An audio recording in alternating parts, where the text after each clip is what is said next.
CEO needs a fake date for his ex's engagement party, but she turns heads and steals the spotlight. Thomas stood by the window of his office, skyline of the city stretching endlessly before him. His phone buzzed, the screen flashing with a name he had not seen in a long time. Olivia. He debated letting it ring out, but curiosity, or something closer to defiance, won. He answered. "Thomas," came her voice, smooth and confident. "Still too busy saving the world, one investment at a time?" "What do you want, Olivia?" he asked flatly, eyes narrowing. "I just wanted to let you know I am getting engaged," she said with a mock sweetness, "to someone who actually knows how to commit. We're throwing a little celebration. Of course you are invited." He said nothing. She chuckled. "Come on, Thomas. It has been, 3 years since we broke up, and you still have not managed to find anyone new? Or are you just so insufferable no woman can stand you longer than a coffee date?" He let out a quiet breath. "That's none of your business." "Oh, but it is," she purred. "I told everyone you'd show up alone. I mean, it is your pattern, cold, proud, incapable of real connection." A pause. "Unless you surprise us all, maybe bring someone? That is, if someone's willing to pretend they love you for a night." Thomas stared out the window, jaw tightening. "You'll be surprised," he said quietly. "Good," she said. "I like surprises." The call ended. The next morning he found himself at Central Park, his head pounding from the conversation. He needed air, perspective, or maybe just silence. As he walked through the winding paths, the distant sound of music pulled his attention. It was not just the melody, it was the voice. Raw, emotional, steady like rain on a rooftop. He followed the sound until he found her, standing by a lamppost, guitar slung low, her dark hair loose around her shoulders, singing to no one in particular. She was wearing a faded denim jacket and scuffed boots. Her case opened before her with only a few crumpled bills inside, but her voice, it felt like it could soften stone. Thomas waited until she finished her song. She looked up, meeting his eyes with a flicker of caution. "You have a voice," he said. "I have a name too," she replied, defensive. "Lana." He nodded slowly. "Thomas." She looked him up and down. "Let me guess. Finance, corporate something." "Close enough." He hesitated, then added, "I have a strange proposal." She raised a brow. "I don't do anything illegal." "Not illegal, just unusual," he said. "I need a date, just one evening." "A party?" She laughed, short and disbelieving. "You don't strike me as the kind of guy who can't find someone to go with him to a party." "It's not just any party," he admitted.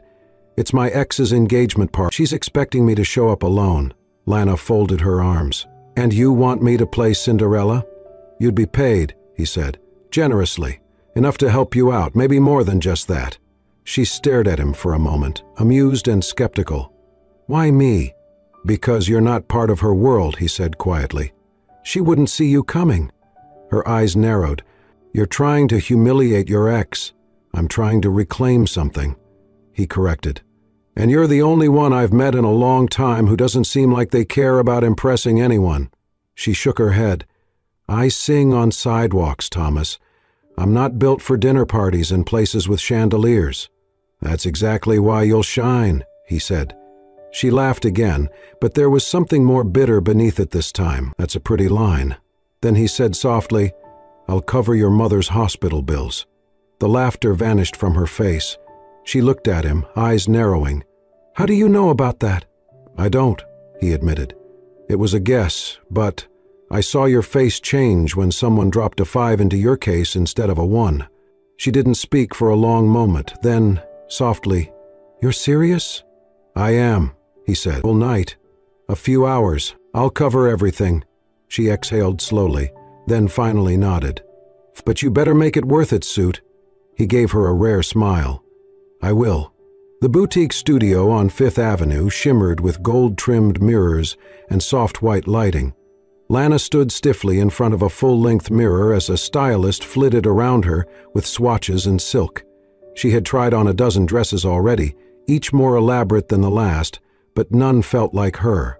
Thomas sat quietly on a nearby couch, dressed in charcoal slacks and a crisp white shirt, watching without comment. He had brought her here straight after one of his meetings, barely checking his phone during the fitting, a rarity, she noted. The stylist clapped her hands. "This next one," she said, "will be it." It was a deep forest green gown, simple yet elegant, hugging her figure without screaming for attention. Lana stepped out in it, hesitant, but when she caught her own reflection, she paused.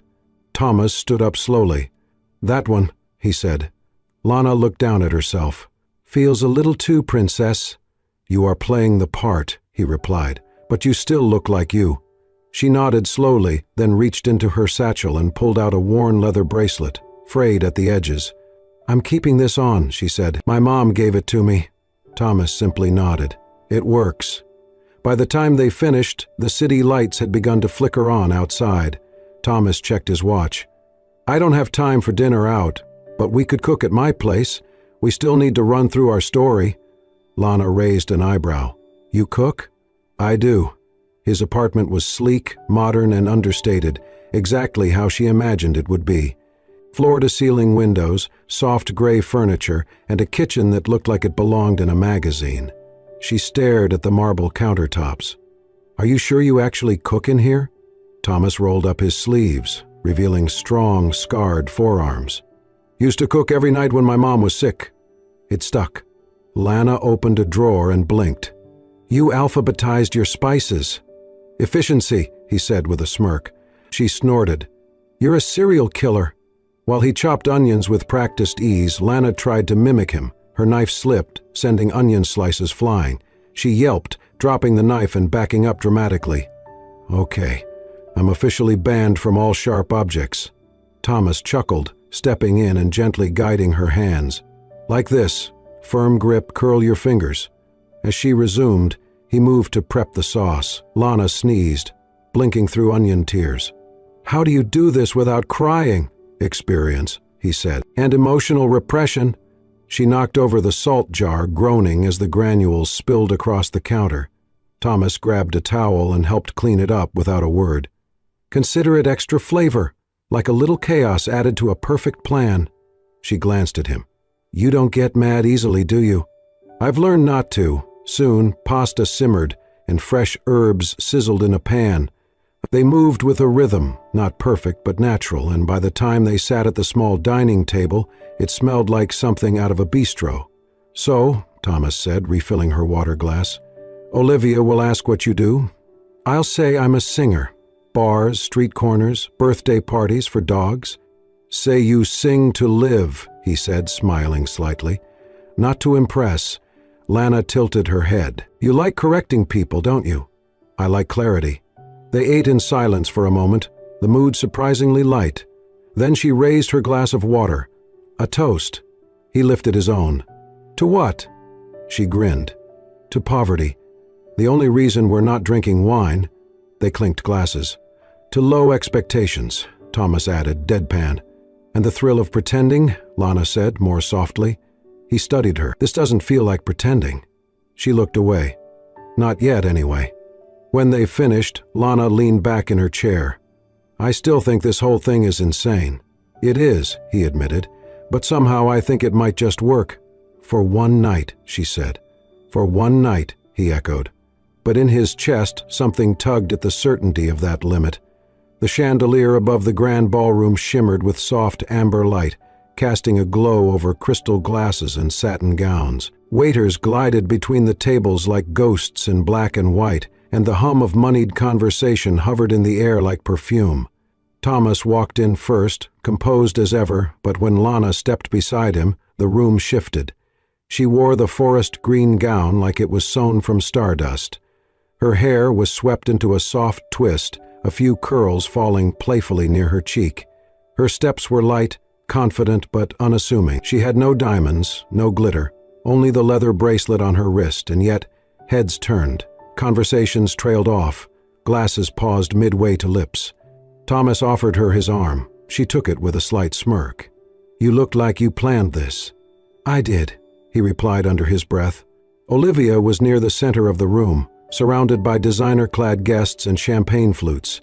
She turned at the stir of attention and froze. Her eyes narrowed. Her smile faltered, just for a second. "Thomas," she greeted, the words honeyed with sarcasm. Her gaze swept over Lana with slow, deliberate disdain. "You found someone interesting." Lana gave a small nod, perfectly polite. Olivia's voice dipped low, venom laced with silk. "Did you pick her up outside a subway station, or does she just dress up nicely for special occasions?" Thomas's jaw tightened, but Lana placed a light hand on his arm, her signal to let her handle it. "I perform outside subway stations sometimes," Lana said, calm and unshaken. "The acoustics are surprisingly good." Olivia blinked. "So, a street performer. How quaint." "If by quaint you mean unforgettable," Lana added with a sweet smile, "then yes." Thomas couldn't hide the flicker of amusement in his eyes. They moved away before Olivia could reply, drifting toward the quieter side of the room. Lana exhaled softly. "Your ex has sharp claws." "She's always been a collector," Thomas murmured. "Of status, of people. She likes things that shine until they don't." Lana didn't respond. Instead, she noticed a couple seated near the tall window, their fingers intertwined, eyes soft with age and memory. She walked over gently. "Happy anniversary," she said after catching snippets of their conversation. The woman beamed. 52 years today. Lana smiled, pulled a small notepad from her clutch, and with swift, graceful strokes began to draw. Thomas watched from across the room, a glass of water in hand. He didn't interrupt. He didn't even smile. He just watched. When she handed them the sketch, two gentle faces side by side under a little arch of stars, the woman gasped, pressing her fingers to her lips. Her husband blinked hard, overcome. Lana touched the woman's shoulder lightly, then turned to leave. As she approached the table where Thomas waited, he stood and, without a word, pulled out her chair. She sat. He pushed it in. She looked at him. He didn't speak, but in his eyes was something soft, something unguarded. Before she could say anything, Olivia's voice rang out, cutting through the ambient music. "Lana, was it?" she called, all sugary invitation. "Would you sing something for us? I mean, since you perform in public, you must enjoy an audience." Thomas tensed. Lana smiled slowly. "Of course." Gasps whispered around the room as she rose and crossed the floor, unhurried, unflustered. A waiter brought her a handheld mic, and the pianist raised an eyebrow as she approached. "Do you know Moon River?" she asked him quietly. He nodded once, then placed his hands on the keys. The first notes floated into the air, soft, uncertain. Then she began to sing. Her voice was a ribbon, delicate, rich, and full of longing. It didn't demand attention, it earned it. One by one, guests turned toward her, glasses lowered, conversations stopped. Her tone carried something that couldn't be trained, honesty. Sadness wrapped in sweetness, hope stitched into every note. Thomas felt it like a slow wind brushing through the chest, undoing armor. Even Olivia stood frozen, her smile stiff, her fingers tightening around her glass. When the final note faded, the room was silent for a beat too long. Then the applause broke, sincere, startled, rising. Lana handed the mic back, bowed slightly, and walked back to Thomas. She sat beside him again, eyes down for a second. He leaned closer. "You were unbelievable." "I just sang," she whispered. "No. You reminded them what real feels like." He didn't reach for her hand, didn't say anything else, but he didn't need to. The way he looked at her, he wasn't pretending anymore. The city buzzed quietly under a light rain, the kind that made everything shimmer without soaking anything too quickly. Thomas and Lana walked side by side, the glow of the street lamps stretching their shadows long behind them. The post-party tension had melted away into something softer, almost tentative. Neither of them spoke at first. Lana looked up at the sky. "Well, that was unexpected," Thomas chuckled. "You mean your show-stealing performance, or Olivia's face during it?" "Both," she grinned, then glanced at him. "You okay? You were quiet after." "I was listening," he said, "to the way you silenced a room without raising your voice." Just then, the rain picked up slightly. Lana instinctively ducked her head, but before she could say a word, Thomas shrugged off his blazer and held it over her like a makeshift umbrella. "You'll get soaked," she said. "I'll survive," he gave a small smile. "You sang for me. Least I can do." She looked up at him, surprised by the softness in his voice. They continued walking, closer now. The kind of quiet that wrapped around them was not awkward. It was full, like a song waiting for its chorus. "Can I ask something?" Lana said. "Of course. Are you still pretending?" Thomas didn't answer right away. He looked ahead, watching the sidewalk curve gently toward a row of quiet storefronts. A neon sign buzzed faintly in the distance.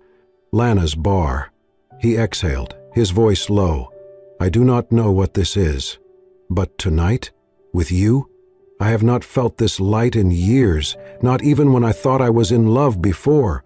She stared at him for a second, then looked away. "That's a good answer." They arrived at the familiar door. Worn wood, peeling red paint. A cracked sign above that simply said, "Marlowe's." "I sing here every Saturday," Lana said. "Want to come in?" Thomas tilted his head. "You inviting me to see the real thing now?" She pushed the door open with a wink. "If you can handle it." Inside, the bar was dim, cozy. The bartender nodded at Lana, and a few regulars offered warm smiles. It smelled like old wood and new bourbon. The stage was barely more than a raised platform with a single mic. Lana handed Thomas his damp blazer, slipped behind the curtain, and minutes later appeared on stage, casual in jeans and a fitted black tee. No glam, no stylists, just her. The lights dimmed slightly. She looked at Thomas, then began. Her voice was the same, yet different, more unguarded, more alive. She sang something bluesy, her fingers tapping to the rhythm, her expression playful but rooted in truth. Thomas sat at the edge of the bar, watching, and something inside him shifted again, not because she was dazzling, but because she was real, and she was no longer pretending, and neither was he. The corporate gala was held at a sleek rooftop venue overlooking the skyline, its glass walls reflecting the city lights like a million little stars. Lana stepped out of the elevator beside Thomas, her heels clicking softly against the marble floor. The dress she wore tonight was elegant, understated, chosen by Thomas's stylist, but it did little to quiet the nervous flutter in her chest. Thomas looked at her and gently whispered, "We're just going to talk, smile, and leave when you're tired. You don't have to prove anything to anyone." Lana nodded, grateful for his reassurance. But the moment the elevator doors closed behind them, she felt the shift. The air was cooler. Eyes turned. Conversations dipped. As they walked into the space, people looked, some with curiosity, others with subtle disapproval. A woman in a crimson gown leaned toward her partner, whispering behind a manicured hand. A man in a gray suit glanced at Lana's shoes before looking away with a smirk. Thomas guided her to the drink table. "Champagne?" he offered. "I'll take sparkling water," Lana said, her voice quieter than usual. Across the room, Thomas's colleagues started to drift over. They smiled, polite, calculated, and asked the usual questions. "So, Lana, what do you do? How did you two meet? Have you always lived in the city?" Lana answered each question with grace, but every word felt like walking a tightrope. When she mentioned singing, one woman chuckled lightly. "How charming," she said, her tone sugar-coated but sharp underneath. "I do love a good dive bar performance." Thomas's jaw tightened. "Lana has a gift," he said flatly, but Lana gently touched his arm, signaling him to let it go. Moments later, someone mentioned private equity. Another referenced a ski trip to the Alps. Lana smiled, nodded, but said little. She didn't belong here, and she felt it in every corner of her body. An hour in, the music shifted to upbeat jazz, and couples began to dance. Thomas turned to her. "Want to? I need some air," Lana cut in. She left without waiting for a response. By the time Thomas caught up to her, she was already on the balcony, hugging herself against the breeze. "I'm sorry," he said quietly. Lana didn't look at him. "Don't you didn't do anything wrong.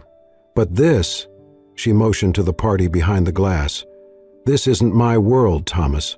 I don't know how to breathe in it." "I thought you might enjoy it," he said, stepping closer. "I wanted you to see what it's like when you're with me." "And I saw it," Lana replied. "Cold lights, colder smiles. I don't want to feel like a novelty every time I open my mouth." Thomas reached out, but she stepped back. "I need real things," she said. "A place where I can sing and mean it, where no one's waiting for me to stumble just so they can whisper about it later." He nodded, swallowing the lump rising in his throat. "So, what do we do now?" Lana met his eyes. "You go back in, I go home." She left without another word. The next evening, Lana was back at her regular bar, a cozy, dimly lit venue tucked between a laundromat and a pawn shop. Her usual corner was ready, guitar tuned, mic adjusted. The crowd was small, intimate. Midway through her second song, she spotted him. Thomas stood by the entrance, a little out of place in his work shirt and slacks. But he wasn't here to blend in. He was here for her. He nodded to the bartender, who dimmed the lights slightly, leaving only the stage aglow. When her set ended, Lana stepped off the stage, expecting him to come over. Instead, the bartender handed her a note. "Rooftop, 1 floor up." Curious, she climbed the stairs. The roof had been cleared, fairy lights strung between poles. At the center, a small wooden stage, bare except for a mic and a single folding chair. Thomas stood there, smiling nervously. "I rented it for the night," he said. "I thought, if you couldn't find yourself in my world, maybe I could find you in yours." Lana blinked, surprised. "Just for me?" "No," he said. "For you to be you, and for me to remember why I fell for that in the first place." Her heart caught. He stepped back, giving her space. She sat on the chair, fingers settling naturally on the guitar. As the first chords echoed under the night sky, Lana sang, not for strangers, not for approval, but for the man who had just made the loudest gesture without saying much at all. And Thomas listened, quietly, eyes never leaving her. Thomas stood in his office, staring out at the skyline. His reflection in the glass was pale and tired, the weight of days catching up with him. He had barely slept, his thoughts tied up in everything Lana made him feel and everything he was afraid of losing. The door clicked open behind him. "Thomas?" came the familiar voice of his younger sister, Eleanor. Poised, elegant, always exact with her words. She walked in with a stack of reports but laid them aside. Her expression was businesslike, but there was tension beneath it. "We need to talk. About her." He turned slowly. "Her name is Lana. She is not right for you."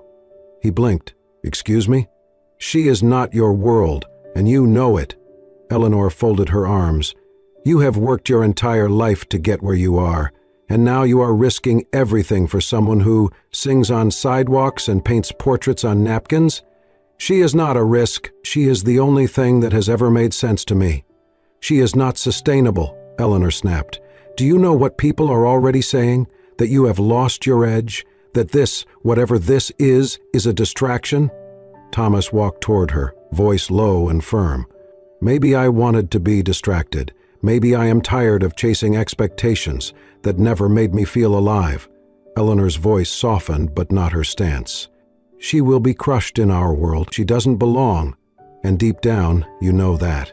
Neither of them noticed the office door was still ajar, and in the hallway, clutching a brown paper bag with 2 takeaway soups and fresh bread, stood Lana. She had wanted to surprise him with lunch, thought they could talk, maybe laugh a little, after all the intensity of recent days. But what she heard stopped her cold. "She doesn't belong." The words hit like cold water. She didn't wait for more. She turned away, the bag slipping from her fingers as she fled the building. No one stopped her. Inside, Thomas turned back to his desk, unaware of what had just slipped through his fingers. That night, he called her. Straight to voicemail.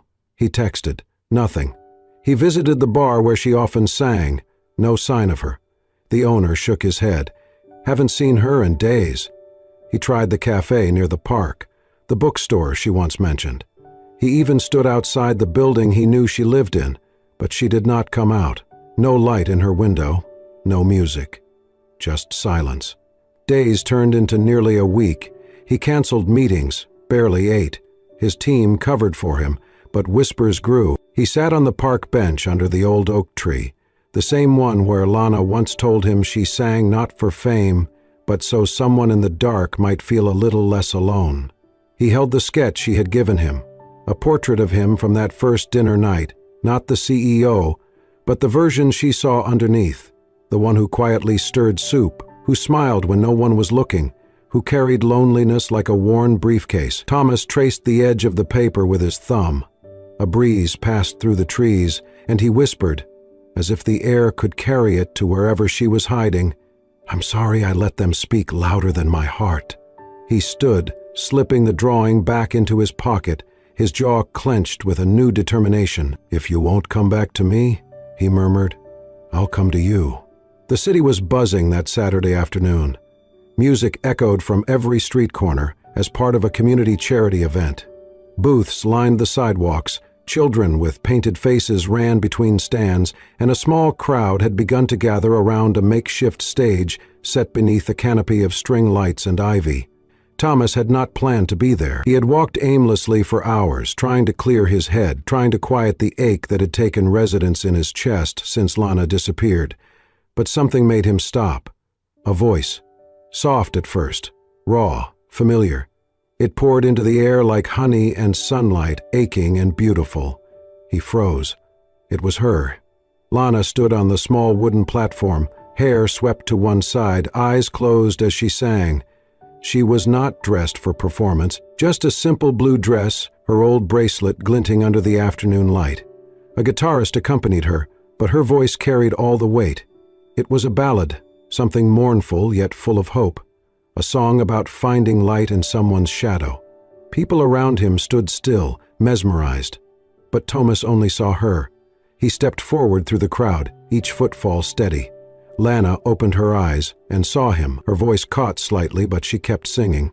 Thomas did not stop walking until he was just below the stage. When she reached the final note, silence fell, and he spoke, clear and calm for everyone to hear. "I told you once to help me pretend, to fool a room full of people into thinking we were in love, but the only person who got fooled was me." Lana stared down at him, tears welling. "I thought I was just hiring a partner for a night, but you made me feel like a version of myself I had forgotten. You made me laugh, made me think, made me see the world with new eyes." He took a breath. "And then I let them tell me you weren't enough. But the truth is, Lana, I was afraid you would realize I wasn't enough for you." Someone in the crowd gasped softly. Lana's hand trembled around the microphone. Thomas stepped closer to the stage. "I don't want to pretend anymore," he said, voice cracking slightly. "I don't care what parties you fit into or what people expect. I only care about what I feel when you sing, what I feel when I look at you. It's real. It's the only thing that's ever been real." Lana dropped the microphone gently onto the stool beside her. Her eyes shimmered, and in the quiet, a single tear traced down her cheek. Then she stepped off the stage. One step, then another, and when she was close enough, she didn't speak. She just fell into his arms. The crowd erupted in applause, but neither of them heard it clearly. They were holding on too tightly. Thomas whispered into her hair, "I'm sorry it took me so long." Lana looked up, her voice soft, raw, and sure. "I was just waiting for the truth." And there, in the middle of a city street, surrounded by strangers and song, they found their way back, not through grand gestures or perfect words, but through the only thing that had always connected them, the truth in a voice, and the courage to listen. The neighborhood had changed. It was subtle, less about buildings and more about the rhythm of the streets. Where sirens used to echo, now came laughter. Where silence once settled, music floated through open windows, and in the center of it all was a small converted warehouse with a painted sign above the door, Lana's Music Corner. Inside, children sat cross-legged with ukuleles too big for their arms. Some tapped at hand drums, others hummed as Lana gently guided them through melodies. Her voice was softer here, not performing, but teaching, giving. Classes were free. No kid was ever turned away. What most did not know was that every instrument, every music sheet, every light bulb had been quietly paid for by Thomas. He never signed a check with his name. That was how he wanted it. Their home was a modest apartment near the park, just 2 rooms, a little balcony, and a kitchen, where they still cooked together. Lana always trying to flip pancakes too early, Thomas always cleaning up without a word. Every evening she would sing as he sat beside her, notebook in hand, scribbling lyrics he never thought he had inside him. They called it evening rehearsal, though most nights ended in laughter and unfinished songs. But one night was different. A community concert had been organized in the park. No suits, no spotlights, just neighbors, blankets, and string lights swinging in the wind. Thomas sat in the middle row. He did not come with a name tag or a title, just jeans and a folded program. But when Lana stepped onto the small wooden stage with her guitar and that same old bracelet on her wrist, every part of him leaned forward. She glanced toward the crowd and found him instantly. No one else existed. She strummed the first chord and began to sing. The song was new, one she had written with him. It was not about heartbreak or longing. It was about stillness, about finally finding a place to land. Her voice wrapped around the park like a lullaby for the weary. People stopped talking. Children leaned against their parents. Couples held hands. But Thomas only watched her. She was not pretending anymore. She was not proving anything. She was just home. As the final note faded, the crowd erupted into applause. Lana stood under the soft glow of the lanterns, bowing gently. Thomas's eyes glistened, but he did not move. He was smiling, softly, deeply, because he knew this was not just a concert, it was a moment. And he was no longer watching from the outside. He belonged to this music now, to her. He leaned back, heart full, and whispered to himself, "She was once the voice that made me stop. Now, she's the reason I want to stay. Forever." As the music faded and the final note lingered in the cool night air, Thomas remained seated, his eyes fixed on the stage where Lana stood smiling under the string lights. The children from her music class gathered around, their laughter ringing like tiny bells in the twilight. She had just finished her last song, one they had written together late at night on the apartment floor, surrounded by scribbled lyrics and cold tea. Thomas's heart felt full, not in the way success ever filled it, but in the quiet, anchoring way love does when it's real. This wasn't just a happy ending. It was a new beginning, a life stitched together not by status or spectacle, but by choice, by music, by moments that no one else had to understand, just the two of them. And as he watched her wave to the crowd, his voice whispered inside him, soft and sure, "She used to be the voice that made me stop in my tracks. Now, she's the reason I never want to walk away again." If this story stirred something in you, if it made you smile, cry, or believe a little more in love that finds you when you least expect it, then please subscribe to Soul-Stirring Stories. Here, we tell tales that move hearts, inspire hope, and remind you that the smallest moments often change everything. Click subscribe, share this video with someone who still believes in love, and join us again soon for another story that heals, humbles, and holds you close.